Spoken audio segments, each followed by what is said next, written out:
Hi friends, good afternoon. ಎಲ್ಲರೂ ಹೇಗಿದ್ದೀರಾ? ನಾನು ಕೂಡ ಚೆನ್ನಾಗಿದ್ದೀನಿ. ಆ, ಪ್ರತಿದಿನ ಬರೀ ಕಷ್ಟದ ಬಗ್ಗೆನೇ ನಾವು ಸ್ಟೋರಿ ಮಾಡ್ಕೊಂಡು ಇದ್ಬಿಟ್ರೆ ನಿಮಗೂ ಕೇಳೋರಿಗೂ ಬೇಜಾರಾಗುತ್ತೆ. ಏನಪ್ಪ ಇವ್ರು ಯಾವಾಗಲೂ ನೋಡಿದ್ರು ಇದೇ ಇವ್ರ ಗೋಳು, ಇದೇ ಇವ್ರ ಪ್ರಾಬ್ಲಮ್ಮು ಅಂತ ಅಂದ್ಕೊತೀರಾ. ಸೊ ಇವತ್ತು ನಮ್ಮ ಮನೆಯವ್ರು ಕೂಡ ಮನೇಲಿದ್ದಾರಲ್ವಾ, ಊಟ ಆಯ್ತು. ಇವತ್ತು ಊಟ ನಾನು ಚೂಟಿ ಇದೆ ನೋಡಿ. ಹಾಯ್ ಸ್ವೀಟಿ ಚೂಟಿ ಇದ್ದಾಳೆ ಇಲ್ಲಿ. ನೋಡಿ, ಎಲ್ಲರೂ ಸ್ವೀಟಿ ಕೇಳ್ತಾ ಇದ್ರಲ್ಲ, ನೋಡಿ ಇಲ್ಲಿ ನೋಡಿ ಸ್ವೀಟಿ. ಚೂಟಿ ನೋಡಿ.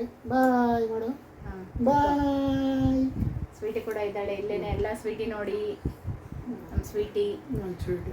ಅವಳು ಚಿಕ್ಕ ಮಗಳು ಇದ್ಲಲ್ವಾ, ಅವಳು ಊರಿಗೆ ಹೋಗಿದ್ದಾಳೆ. ವಿಡಿಯೋನಲ್ಲಿ ಅವಳಿಗೆ ತೋರಿಸಿರ್ಲಿಲ್ಲ, ತುಂಬ ದಿವಸ ಆಯಿತು ನಾನು ಅಂದರೆ ಮನೆದು ಬ್ಲಾಗೆಲ್ಲ ಮಾಡಿರಲಿಲ್ಲ. ಯಾಕೆಂದರೆ ಅವಳು ಇದ್ಲು. ಯಾಕೆಂದರೆ ನನಗೆ ಕಷ್ಟ, ನೀವು ಇದನ್ನೆಲ್ಲ ಮಾಡ್ತೀರಾ ಅಂತ ಹೇಳಿದ್ರಿ. ನನಗೇನು ಅಂದರೆ ನಾನು ಆದಷ್ಟು ಬ್ಯುಸಿ ಆಗಬೇಕು ಅಂತ ಹೇಳಿ ನಾನು, ಯಾಕೆಂದರೆ ನನ್ನ ಮೈಂಡ್ ಫ್ರೆಶ್ ಆಗಬೇಕು. ನಾನು ನನ್ನ ಕಾಯಿಲೆ ಬಗ್ಗೆ ಒಂದು ಚಿಂತೆ ಬಿಟ್ಟಾಕ್ಬಿಟ್ರೆ ಬಾಕಿ ಎಲ್ಲ ನಾನು ಚೆನ್ನಾಗಿರ್ತೀನಿ ಅಲ್ವಾ. ಸೊ ಅದಕ್ಕೋಸ್ಕರ ನಮ್ಮ ಸ್ವೀಟ್ ಇದ್ದಾಳೆ. ಸ್ವೀಟಿನ ನೋಡ್ಕೊಳೋದು, ಅವಳಿಗೇನು ಅವಳ ಜೊತೆಗೆ ಸ್ವಲ್ಪ ಆಟ ಆಡೋದು, ಈ ಥರ ಮಾಡೋದ್ರಿಂದ ನನ್ನ ಮೈಂಡ್ ಫ್ರೆಶ್ ಆಗಿರುತ್ತೆ. ಆಮೇಲೆ ಆ ಮಗು ಅವಳನ್ನು ಇಲ್ಲಿ ಇಟ್ಕೊಂಡಿದ್ದೀನಿ. ಅವಳು ಮಾತಾಡೋದು, ಅವಳು ಅದು ಇದು ಅಂತ ಹೇಳಿ ಅವಳ ಜೊತೆ ಸ್ವಲ್ಪ ಟೈಮ್ ಪಾಸ್ ಆಗುತ್ತೆ. ಹೀಗಾಗಿ ಅಡುಗೆ ಮಾಡೋದು, ಬೇರೆ ಕೆಲಸಗಳಿರುತ್ತೆ, ಅದನ್ನೆಲ್ಲ ಮಾಡ್ಕೊತ ನಾನು ಬ್ಯುಸಿಯಾಗಿದ್ದರೆ ಸ್ವಲ್ಪ ನನ್ನ ಮೈಂಡು ಫ್ರೆಶ್ ಆಗಿರುತ್ತೆ ಅಂತ ಹೇಳಿ ನಾನು ಅವಳನ್ನು ಇಟ್ಕೊತೀನಿ. ನನಗೆ ಎಷ್ಟು ಕಷ್ಟ ಆಗುತ್ತೆ ಆದ್ರೂ ನಾನು ಅವಳನ್ನು ಕೂಡ, ನನಗೆ ಮೊದಲೇ ಮಕ್ಕಳಂದ್ರೆ ತುಂಬ ಇಷ್ಟ, ಹೆಣ್ಮಕ್ಳು ಅಂದರೆ ತುಂಬ ಇಷ್ಟ. ಅವಳನ್ನು ಇಟ್ಕೊಂಡು ಅವಳನ್ನು ನೋಡ್ಕೊತೀನಿ. ಅವಳು ಮಾತಾಡೋದು, ಅವರೊಂದು ತಮಾಷೆ, ಅದು ಇದು ನನಗೆ ತುಂಬ ಇಷ್ಟ ಆಗುತ್ತೆ. ಅದ್ರ ಜೊತೆ ನಮ್ಮ ಸ್ವೀಟಿ, ಅದ್ರ ಜೊತೆಲಿ ಇವರು ಅದ್ರ ಜೊತೆಲಿ ಇವ್ರದ್ದು 2 ಮಕ್ಕಳು. ಅದನ್ನೆಲ್ಲ ಮಾಡಿಕೊಂಡು ಇರೋದ್ರಿಂದ ಸ್ವಲ್ಪ ಮೈಂಡ್ ಫ್ರೆಶ್ ಆಗಿರುತ್ತೆ. ನನಗೆ ಬೇರೆ ಕಡೆ ಗಮನ ಹೋಗಲ್ಲ. ಹೀಗೇ ನಗ್ನಾಗ್ತಾ ಇರಬೇಕು. ಕಾಯಿಲೆ ಬಂತು ಅಂತ ಹೇಳಿ ಕೊರ್ಕೊಂಡು ಕುತ್ಕೊಳ್ಬಾರ್ದು. ಇದು ನನ್ನ ಒಪಿನಿಯನ್ನು. ಬೇರೆಯವ್ರ ಪಾಪ ಅವ್ರವ್ರದ್ದು ಸಿಚುವೇಶನ್ ಹೇಗಿರುತ್ತೆ ಅವ್ರು ಹಾಗಿರ್ತಾರೆ. ನಾನು ಹೇಳೋದು, ಎಷ್ಟೇ ಕಷ್ಟ ಬಂದ್ರೂ ಧೈರ್ಯವಾಗಿರಿ. ಕಾಯಿಲೆ ಬಂತು ಅಂತ ಹೇಳಿ ಕೊರಗಬೇಡಿ. ನಾನು ನಿಜವಾಗ್ಲೂ ತುಂಬಾ ಸ್ಟ್ರಾಂಗು. ನನ್ನ ಬೇರೆಯವ್ರು ಹೇಳೋಕ್ಕಿಂತ ನನಗೆ ನಾನೇ ಹೇಳ್ಕೊತೀನಿ, ನಾನು ತುಂಬಾ ಸ್ಟ್ರಾಂಗು. ನಾನು ಆ ಥರ ಎಲ್ಲ ಸುಮ್ಮನೆ ನನಗೆ ಈ ಥರ ಎಲ್ಲ ಮಲಗಿ ಗೊತ್ತಿಲ್ಲ ನನಗೆ. ಏನೇ ಆದ್ರೂ ಓಕೆ, ನಾನು 1-2 ಅವರಲ್ಲಿ ನನ್ನ ಮನೆ ಕೆಲಸ ಎಲ್ಲ ಮಾಡಿಕೊಂಡು ನಾನು ರೆಸ್ಟ್ ಮಾಡ್ತೀನಿ. ಅದ್ರ ಜೊತೆಲಿ ಇವರು ನನಗೆ ತುಂಬಾ ಅಂದರೆ ಸಪೋರ್ಟ್, ಹಿಂಗೆ ಸಪೋರ್ಟು, ಈ ಥರ ಸಪೋರ್ಟ್ ಮಾಡ್ಕೊಂಡಿದ್ದಾರೆ. ಇವರು ಕೂಡ ಕಷ್ಟ ಕೊಟ್ಟಿದ್ದಾರೆ. ಆದರೆ ಇವಾಗ ನಂಗೆ ಕಷ್ಟ ಅಂದರೆ ತುಂಬ ಕಷ್ಟ. ನಗ್ನಾಗ್ತಾ ಇದ್ದಾರೆ ಇವಾಗ. ಹೇಳ್ಬಾರ್ದು, ಅಷ್ಟೇ ಕಷ್ಟ ಕೊಟ್ಟಿದ್ದೀನಿ ನಾನು. ಇವರು ಕೂಡ ಇವಾಗ ಚೆನ್ನಾಗಿದ್ದಾರೆ. ನಿಮ್ಮೆಲ್ಲರ ಆಶೀರ್ವಾದದಿಂದ ನಾವು ಹೀಗೆ ಇರಲಿ ಅಂತ ಆಶೀರ್ವಾದ ಮಾಡಿ. ನಾವು ಕೂಡ, ನೀವೆಲ್ಲರೂ ಕೂಡ ನಮಗೆ ಹೀಗೆ ನಮ್ಮ ಫ್ಯಾಮಿಲಿ ನಗ್ನಾಗ್ತಾ ಇರಲಿ, ಮಕ್ಕಳು ಎಲ್ಲರೂ ಕೆಲ್ಸಕ್ಕೆ ಹೋಗಲಿ, ನಮ್ಮ ಫ್ಯಾಮಿಲಿ ಇನ್ನೂ ಮುಂದೆ ಚೆನ್ನಾಗಾಗಲಿ ಅಂತ ಆಶೀರ್ವಾದ ಮಾಡಿ. ಮತ್ತೇನ್ರಿ, ಇವತ್ತು ಮೊಟ್ಟೆ ಸಾರು ಹಾಕಿದ್ದೀನಿ, ಮೊಟ್ಟೆ ಅಡುಗೆ ಮಾಡಿದ್ದೀನಿ. ಸೊ ಮೊಟ್ಟೆ ಊಟ ಮಾಡಿದ್ದಾರೆ ಇವತ್ತು. ಮೊಟ್ಟೆ ಸಾರು, ಅನ್ನ ಊಟ ಮಾಡಿದ್ದಾರೆ. ಬೆಳಗ್ಗೆ ಸೌತೆಕಾಯಿ ಇಡ್ಲಿ ಅಂತ ಮಾಡ್ತೀವಿ, ಅದನ್ನು ಮಾಡಿದ್ದೆ. ನಾಳೆ ಕೆಲಸ ಇದೆಯಾ? ನಾಳೆ ಕೆಲಸ ಇದೆ ಅವರಿಗೆ. ಅಂದರೆ ಇಲ್ಲೇ ಏನಾದರೂ ಸ್ವಲ್ಪ ಕೆಲಸ ಕೊಟ್ಟಿದ್ದಾರೆ. ಸೊ ನಾಳೆ 1-2 ಅವರ್ ಕೆಲಸ ಇದೆ. ನಾಳೆ ರಜಾ. ನೋಡಿ ಫ್ರೆಂಡ್ಸ್, ನಮ್ಮ ಫ್ಯಾಮಿಲಿ ಹೀಗೆ ಇರೋದು.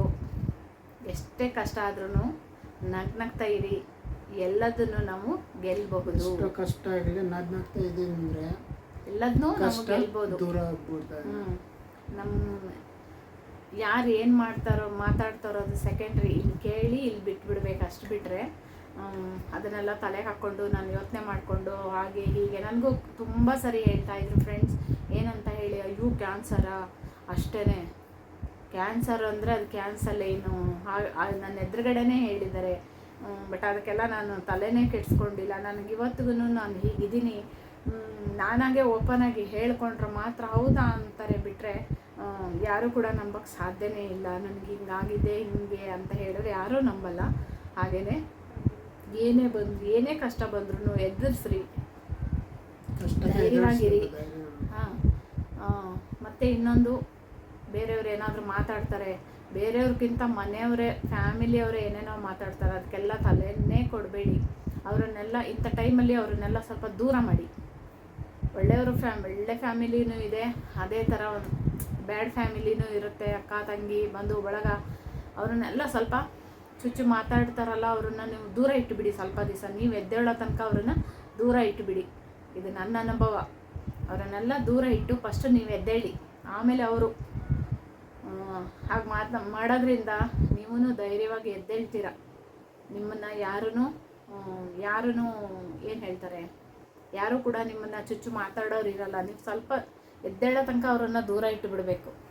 ನಾವು ಮಾಡಿದ್ದು ಅದೇನೇ. ಆದರೆ ನಾವಿನ್ನೂ ಎದ್ದೇಳಬೇಕು. ನಿಮ್ಮೆಲ್ಲರ ಸಪೋರ್ಟ್ ಬೇಕು. ಜೀವನದಲ್ಲಿ ನಾವೆಲ್ಲ ಕಳ್ಕೊಬಿಟ್ಟಿದ್ವಿ. ಇವಾಗ ನೀವು ಕೈ ಹಿಡಿದು ನಮ್ಮನ್ನು ಎತ್ತಿದ್ರೆ ಮಾತ್ರ ನಾವು ಎದ್ದೇಳೋದು.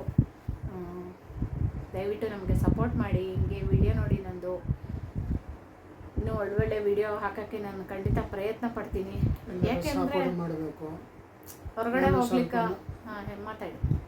ಎಲ್ಲರಿಗೂ ಸಪೋರ್ಟ್ ಮಾಡಬೇಕು, ನಿನಗೂ ಸಪೋರ್ಟ್ ಮಾಡಬೇಕು ಅಷ್ಟೇ ನಾನು ಹೇಳೋದು. ನಾನು ಕನ್ನಡ ಜಾಸ್ತಿ ಬರಲ್ಲ, ಹಿಂದಿ.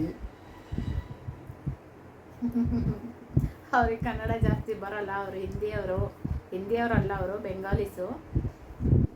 ಕನ್ನಡ ಮಾತಾಡ್ತಾರೆ, ಯಾಕೆಂದರೆ ಅವ್ರ ಕಂಪ್ನಿಯಲ್ಲೂ ಎಲ್ಲರೂ ಹಿಂದಿ ಮಾತಾಡೋರು ಇರೋದು. ಸೊ ನಾವು ಮನೆಯಲ್ಲೂ ಕೂಡ ಅವ್ರ ಜೊತೆಲಿ ಹಿಂದಿನೇ ಮಾತಾಡ್ತೀವಿ. ಕನ್ನಡ ಅಷ್ಟೊಂದು ಮಾತಾಡಲ್ಲ ನಾವು. ಅದಕ್ಕೋಸ್ಕರ ಏನಾಗಿದೆ, ಅವರಿಗೆ ಕನ್ನಡ ಅಷ್ಟು ಕ್ಲಿಯರೆನ್ಸ್ ಇಲ್ಲ.